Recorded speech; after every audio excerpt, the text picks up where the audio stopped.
Wesh les gars, c'est Jamas. Aujourd'hui, on va voir comment écrire un texte de rap. Je vais te donner 8 règles à suivre absolument. C'est les 8 commandements frérot, donc écoute bien jusqu'à la fin et puis bah c'est parti. Je vais pas te dire les banalités du style intro, couplet, refrain, pont, outro, mes couilles. Non, je vais pas te dire ça. Là, on va voir des choses vraiment pertinentes qui vont apporter de la valeur à ton texte et ça va faire toute la différence. Première règle, un début percutant. Il faut que dès que t'arrives, dès que tu bafouilles tes premiers mots, frérot, il faut que ça tape.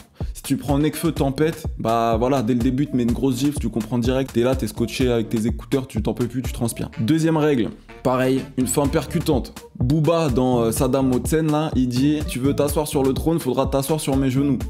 Bah voilà, le gars, il finit son texte sur ça.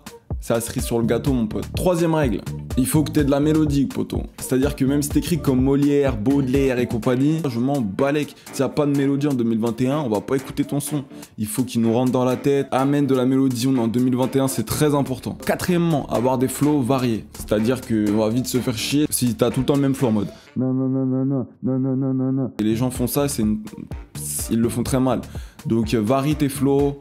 N'hésite pas à changer de temps à autre pendant le couplet ton flow pour surprendre un peu l'oreille, ça va apporter beaucoup de valeur. Cinquièmement, un texte est un univers cohérent. Ce que tu dis, je dois le voir, et ce que je vois, tu dois le dire. Tu prends Billie Eilish, tu regardes le clip, tu te doutes bien qu'elle va pas parler d'arc-en-ciel, de rayons de soleil et puis de plage à San Francisco. Prochaine règle, les rimes, il faut que tu aies des rimes riches. Arrêtez de bâcler vos textes, je vous l'ai déjà dit les gars. Creuse-toi la tête, apportez des putains de rimes riches, des multisyllabiques, etc. Ça apporte tellement de cachet à ton son. Imagine ton son, c'est un tableau. Bah mettre des rimes riches, gros, ça met des couleurs de partout et ça fait plaisir quoi. Ça te donne vraiment de la crédibilité. Si t'as du mal à faire des rimes, t'inquiète pas. Gros, j'ai des formations spécialement là-dessus. Ensuite, les punchlines. Mais oui, parce que comme je l'ai toujours dit, il faut absolument que je puisse retenir une phrase de ton texte. Si j'ai pas retenu une phrase de ton texte quand j'ai fini de l'écouter, carton rouge, tu dégages si t'as pas fait une punchline. Et ensuite, dernièrement, personnel et réel. Parce que le but, c'est de donner son message, de parler de soi. Je suis sûr que t'as plein de choses à dire, même si tu crois que ta vie, elle est pas intéressante. T'inquiète pas, gros, je suis là.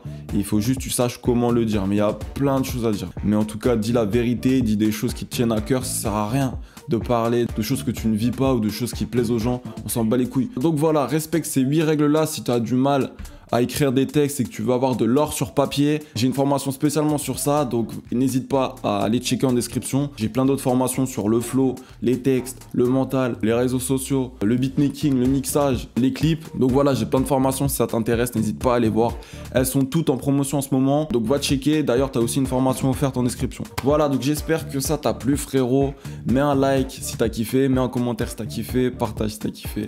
C'était Jamas. All Eyes on Jazz sur Insta et vas-y, ciao.